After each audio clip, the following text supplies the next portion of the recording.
Hello friends, Thalapathy 69 കുറച്ച് updates ആയിട്ടാണ് ഇന്നത്തെ വരവ്.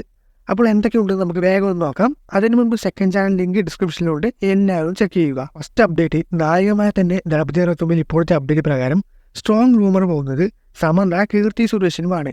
മുൻപ് മുർണലായിരുന്നുവെങ്കിലും ഇപ്പോൾ ലിസ്റ്റിലില്ല. ഇപ്പോൾ കീർത്തി സുരേഷിനെയാണ് പകരമായി റൂമർ പോകുന്നത്. ഇതിൽ ആര് വന്നാൽ കൊള്ളാമെന്ന് തോന്നുന്നവർ കമൻറ്റ് ചെയ്യുക. സെക്കൻഡ് അപ്ഡേറ്റ്, ഫൈനലി വീണ്ടും അനിരുദ്ധ് വിജയ് കൊമ്പ വരുന്നു. ദളപതി 69 അനിരുദ്ധാണ് മ്യൂസിക് കൈകാര്യം ചെയ്യുന്നത് എന്നത് 100% ഇപ്പോൾ കൺഫേം ആയി എന്നാണ് ഇപ്പോൾ അപ്ഡേറ്റ് ഒക്കെ പറയുന്നത്. അനിരുദ്ധൊക്കെ വിജയ് ട്രിബ്യൂട്ട് സോങ് ദളപതി 69 ഉണ്ടെങ്കിൽ കത്തിക്കുമെന്ന് പറഞ്ഞാൽ കത്തിക്കും. കാരണം അനിയാണ് സോങ്സ് ഒക്കെ ചെയ്യുന്നത്. സോങ്സിലും പേടിക്കേണ്ട, അതുപോലെ ബീജമിൻ്റെ കാര്യത്തിലും പേടിക്കേണ്ട. മ്യൂസിക് ആയാലും ടോപ്പ് ഐറ്റം തന്നെ ദളപതി 69 നമുക്ക് കിട്ടും. Third update, Thalapathy 69 shooting August മാസം സ്റ്റാർട്ട് ആകുമെന്ന് അപ്ഡേറ്റ് തരുന്നുണ്ട്.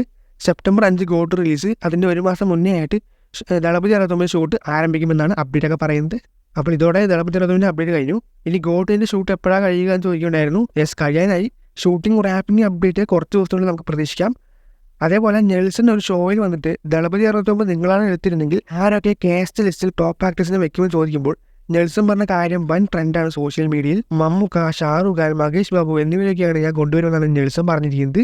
ചുമ്മാ ഒരു തമാശയ്ക്ക് പറഞ്ഞതാണെങ്കിലും കേൾക്കാൻ രസമുണ്ട്. ദളപതി 69 നെൽസൺ ആകുമെന്ന് കുറേ പേർ ചോദിക്കുന്നുണ്ട്. ഇതുവരെയായിട്ടും HU തന്നെയാണ് കൺഫേം ഡയറക്ടർ. അതിൽ വേറെ ഒരു മാറ്റവും ഇതുവരെ വന്നിട്ടില്ല. ഇനി മാറ്റങ്ങൾ വരികയാണെങ്കിൽ തീർച്ചയായും അറിയിക്കാം. ഇതുവരെ വന്നിട്ടില്ല. അപ്പോൾ നിങ്ങൾക്ക് തോന്നുന്ന കമൻറ്റിൽ പറഞ്ഞാൽ മതി. അതുപോലെ സൈഡിൽ കാണുന്ന സബ്സ്ക്രൈബ് ബട്ടണും മേലെ കാണുന്ന ലൈക്ക് ബട്ടൺ, ഷെയർ ബട്ടൺ തട്ടിവിടുക, അടിയിൽ കാണുന്ന ബെൽ ബട്ടൺ തട്ടിവിടുക കൊള്ളായിരുന്നു. ഞാൻ മറ്റൊരു വീഡിയോ കാണാം.